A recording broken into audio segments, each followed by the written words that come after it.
Rogers, one of the biggest companies in Canada, just offered voluntary buyouts to thousands of employees. In simple words, they're basically saying, we may not need this many people anymore.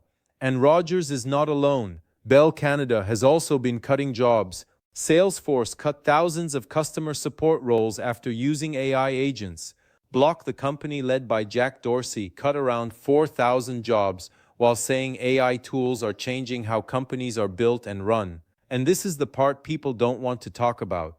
These are not small companies. These are not failing businesses. These are large, profitable companies realizing one thing: they can now do more work with fewer people. So the real question is not, is AI coming for jobs? The real question is, where does your job stand in this new economy? Let's start with Rogers, because this story shows what's happening in Canada very clearly.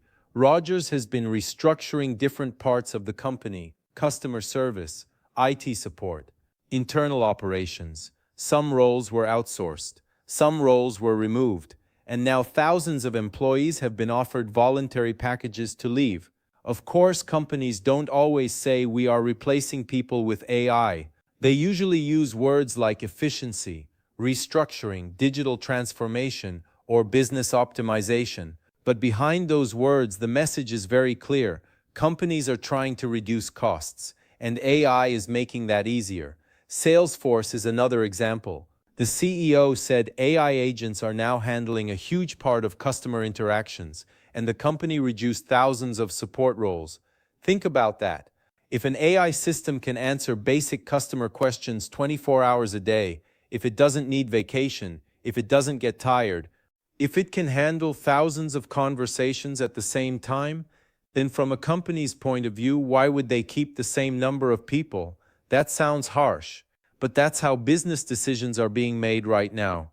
Now, some people will say, relax, this has always happened. Technology always changes jobs, and that's true. Machines changed farming, factories changed manufacturing, computers changed office work. But AI is different because it's not only replacing physical labor, it's replacing thinking tasks.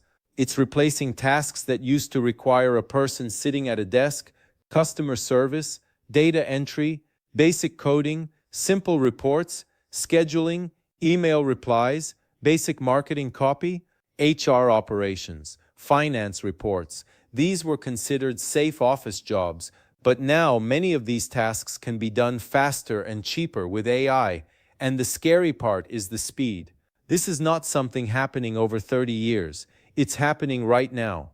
In 2026, tech layoffs have already passed 100,000 jobs in North America, according to layoff trackers reported by Reuters and other outlets. That means this is not just a future problem, it is already here.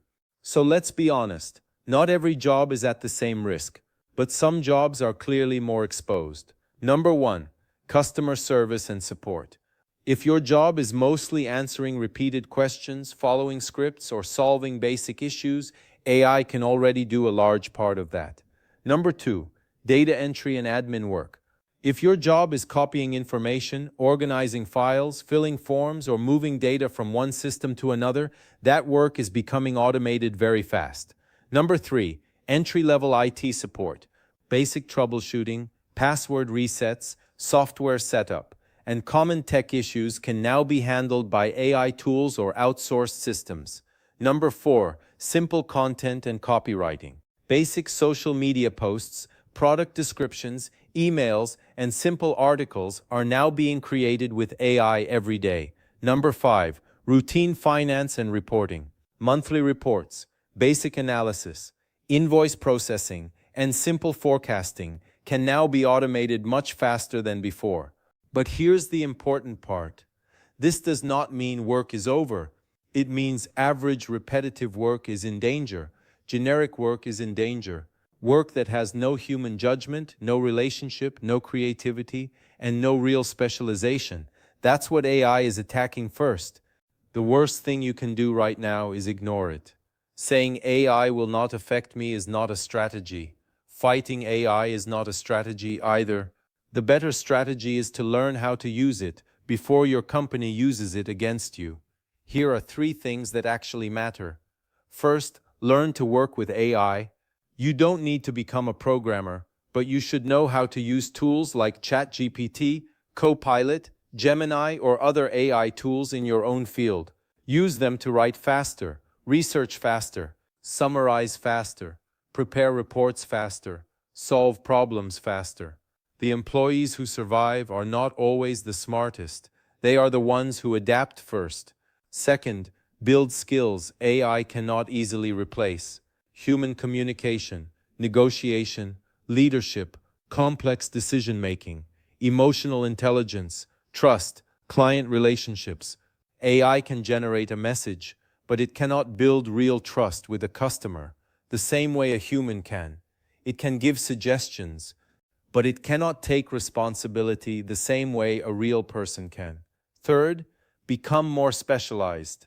AI is very good at generic work, but the more specific your knowledge is, the stronger your position becomes. Don't just be an admin person. Become the person who understands a specific process, a specific industry, or a specific type of client. Don't just be in IT. Become someone who understands cybersecurity, healthcare systems, construction software, or financial compliance. The more specific your value is, the harder you are to replace. So let's be real. Rogers is restructuring. Bell is cutting jobs. Salesforce reduced support roles. Block cut thousands of workers. And AI is becoming part of the reason companies believe they can operate with fewer people. This is not just a trend, this is a shift in the economy. But that doesn't mean you should panic. It means you should prepare. Because in every major change, there are 2 groups of people. The people who wait until it's too late, and the people who learn early and move with the change.